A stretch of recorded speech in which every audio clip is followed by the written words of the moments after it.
नमस्कार दोस्तों, मैं प्रेमकांत पांडे एक्सेल यूनिवर्स से आपका स्वागत करता हूं एक्सेल की इस वीडियो ट्यूटोरियल में। अभी मैंने लास्ट वीडियो में आपको बताया था एक्सेल में ऑफसेट फंक्शन के बारे में कि कैसे आप ऑफसेट फंक्शन का यूज करके डेटा को लुकअप कर सकते हैं। साथ में अगर आप ऑफसेट और मैच को कंबाइंड कर दें तो आपके डेटा का रिजल्ट कैसा होगा। अगर आपने वो वीडियो मिस कर दिया है तो ऊपर आई बटन या नीचे डिस्क्रिप्शन में दिए गए लिंक से देख सकते हैं और सीख सकते हैं ऑफसेट फंक्शन। और आज एक बार फिर से मैं इसी ऑफसेट फंक्शन के पार्ट 2 को लेकर आया हूं, जिसमें मैं आपको बताऊंगा ऑफसेट फंक्शन के दो optional argument height and width के बारे में कि इनका यूज कब, कहां और क्यों करें। तो आपसे रिक्वेस्ट है कि इस वीडियो को पूरा अंत तक देखें और वीडियो अच्छा लगे तो इसे लाइक और शेयर जरूर करें। अगर आप चैनल पर नए हैं तो इसे सब्सक्राइब करना ना भूलें, साथ में बेल आइकन को भी दबाएं लेटेस्ट वीडियो के अपडेट सबसे पहले पाने के लिए।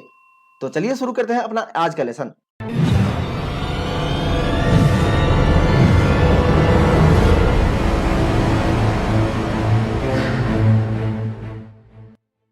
सबसे पहले हमने पिछले वीडियो में जो सीखा था ऑफसेट फंक्शन, उसको एक बार रिवाइज कर लेते हैं।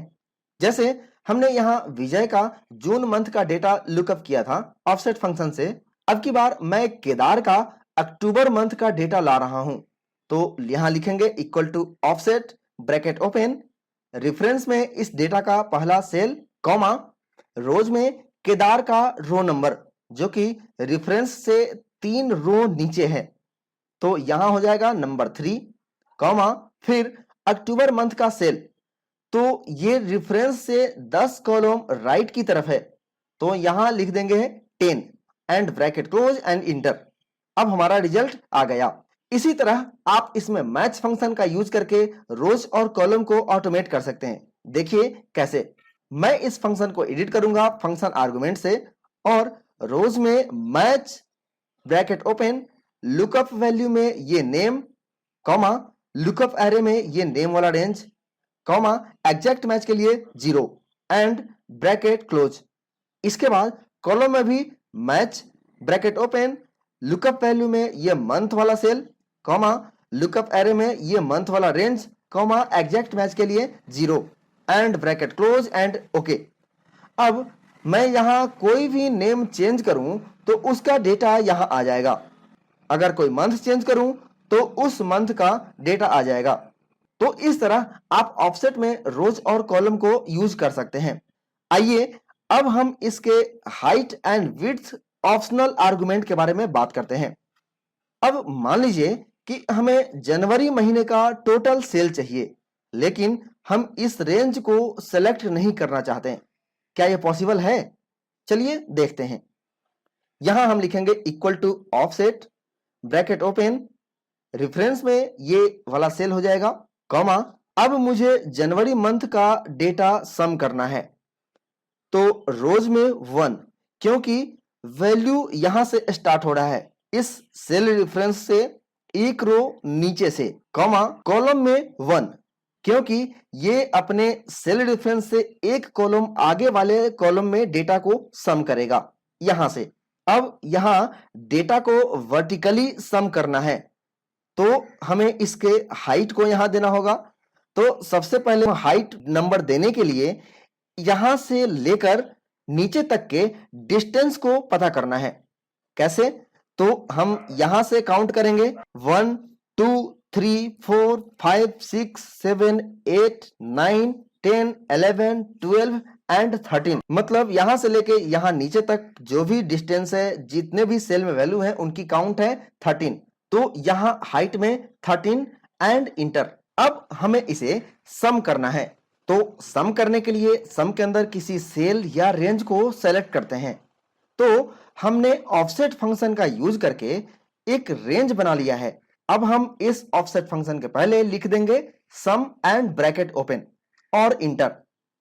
अब यहां टोटल वैल्यू मिला है 9241। इसे चेक करिए, यहां इसे सेलेक्ट करेंगे, यहां आपको मिलेगा रिजल्ट 9241, जनवरी महीने का टोटल सेल। ऐसे ही हमें फरवरी का सेल वैल्यू चाहिए, तो यहां लिखिए equal to offset bracket open, reference में ये वाला सेल हो जाएगा, कॉमा, रोज में 1 और कॉलम्स में 2, क्योंकि फरवरी यहां रेफरेंस से दूसरे नंबर पर आएगा। और हाइट में 13 क्योंकि इन दोनों की हाइट सेम है, एंड इंटर। अब हम इसे सम के अंदर ले लेंगे ऐसे और इंटर। अब आपको यहां फरवरी महीने का टोटल सेल मिला है। अगर हम इसे इवैल्यूएट फॉर्मूला करें तो हमें इसका पता और अच्छे से चलेगा। इसके लिए shortcut keys alt M V type करें तो इवैल्यूएट का ऑप्शन खुलेगा और इवैल्यूएट पर क्लिक करें तो यहां एक रेंज मिलेगा जिसे हम सम कर रहे हैं। ऐसे ही आप विड्थ का भी यूज कर सकते हैं। जैसे हमें यहां विकास का पूरे साल का सेल वैल्यू लाना है तो लिखेंगे equal to offset bracket open, reference में विकास वाले सेल को, कॉमा रोज में 0 क्योंकि हमने जिस सेल को सेलेक्ट किया है उसी रो से डेटा चाहिए तो यहां 0 ही होगा, कॉमा उसके बाद कॉलम में 1 क्योंकि हमने जो सेल सेलेक्ट किया है उसके ठीक आगे वाले सेल से हमें वैल्यू को सम करना है यहां से लेके यहां तक, तो कॉलम में हो जाएगा 1, कॉमा हाइट में हम कुछ भी नहीं देंगे क्योंकि हमें डेटा को वर्टिकली नहीं हॉरिजॉन्टली सम करना है। तो यहां से काउंट करेंगे राइट की तरफ 1 2 3 4 5 6 7 8 9 10 11 एंड 12। हमें इन 12 सेल को 12 रेंज को इसमें सम करना है तो विड्थ में हो जाएगा 12 और इंटर। अब हम इसे भी सम के अंदर ले लेंगे तो सम हो जाएगा और हमें विकास का पूरे साल का डेटा या सेल वैल्यू हमें यहाँ पे रिजल्ट में मिल रहा है। अब हम चाहते हैं इस पूरे प्रोसेस को ऑटोमेट करना, मतलब हम यहाँ किसी भी नेम को लिखें तो उसका पूरे साल का वैल्यू आ जाना चाहिए ऑटोमेटिक। वैसे ही अगर किसी मंथ को चेंज करें तो उस मंथ का टोटल सेल आ जाना चाहिए। तो क्या ऐसा हो सकता है? चलिए देखते हैं करके। हम इसके लिए यूज करेंगे मैच फंक्शन। तो सबसे पहले यहां लिखेंगे इक्वल टू मैच और इस नेम को लुकअप वैल्यू में, कॉमा लुकअप एरे में ये रेंज, उसके बाद कॉमा एग्जैक्ट मैच के लिए 0 and bracket close and inter. ये तो हो गया नेम के लिए। ऐसे ही अब मंथ के लिए भी हम लगाएंगे equal to match bracket open, lookup value में ये मंथ वाला सेल, कॉमा लुकअप एरे में ये मंथ वाला रेंज, कॉमा एग्जैक्ट मैच के लिए 0 and bracket close and enter. अब लगाएंगे यहां ऑफसेट फंक्शन।